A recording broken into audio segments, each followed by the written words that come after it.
Hi friends, తన తల్లి బ్రతికే ఉందని తెలుసుకున్న చాణక్యుడు ఆమెను చూడ్డానికి మగధ దేశానికి వచ్చాడు. కానీ తన తల్లి ఇంట్లో కనిపించపోయేసరికి ఎక్కడికి వెళ్ళిందో తెలుసుకోవడానికి తన బాబాయ్ అయిన కాత్యాయనుడి దగ్గరికి వెళ్ళాడు.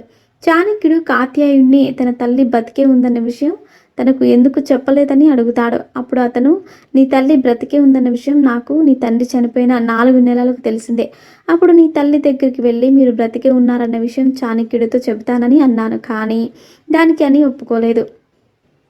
చాణక్యుడు అక్కడే ప్రశాంతంగా చదువుకోమని, నేను బ్రతికే ఉన్నానని విషయం తనకు తెలిస్తే ఇక్కడికి వచ్చేస్తాడని అంది. అందుకే నీకు ఈ విషయం చెప్పలేదని కాత్యాయుడు చాణక్యుడితో చెబుతాడు. అప్పుడు చాణక్యుడు, అమ్మ ఎక్కడ ఉంది బాబాయ్ అని నేను కలవాలని అంటాడు. దానికి కాత్యాయనుడు, నన్ను క్షమించు చాణక్య అని తల్లి 6 నెలల క్రితం అనారోగ్యంతో మరణించిందని చెబుతాడు. అది విని చాణక్యుడు చాలా బాధపడతాడు.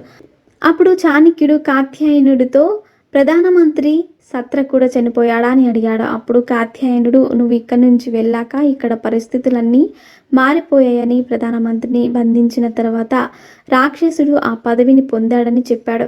అంతేకాకుండా గణానందుడికి మద్యం అలాగే మగువలను మరింత ఎక్కువగా అలవాటు చేసి రాక్షసుడు ఈ రాజ్యం అంతా తన ఆధీనంలోకి తెచ్చుకున్నాడని చెబుతాడు. అందుకే సత్ర ఇప్పటికీ ఆ కారాగారంలోని శిక్షను అనుభవిస్తున్నాడని చెబుతాడు. ఆ తర్వాత చాణక్యుడు సత్ర కూతురైన సుహాసిని ఎక్కడ ఉంది అని అడుగుతాడు. అప్పుడు కాత్యాయనుడు చాణక్యుడితో, ఆమె జీవితం ఇప్పుడు నరకం కంటే దారుణంగా తయారైందని, ఆమెను రాక్షసుడు ఎప్పుడూ చంపేసేవాడని, కానీ ఆమె బ్రతికి ఉండాలంటే తనకు లంచం కావాలని అడిగాడు. అదేమిటో కాదు, ఆమె శరీరం అలా తన తండ్రిని బ్రతికించుకోవడం కోసం సువాసిని అతడిని ఒక వేశ్యగా మారిందని చెబుతాడు. అది విని చాణక్యుడి గుండె పగిలిపోయింది. అప్పుడు చాణక్యుడు కాత్యాయనుడితో, నా తండ్రిని చంపేశారు, నా తల్లిని నా నుంచి దూరం చేశారు, అలాగే సుహాసినిని ఒక వేశ్యగా మార్చేశారు. ఈ రాజ్యంలో అసలు ఏం జరుగుతుంది?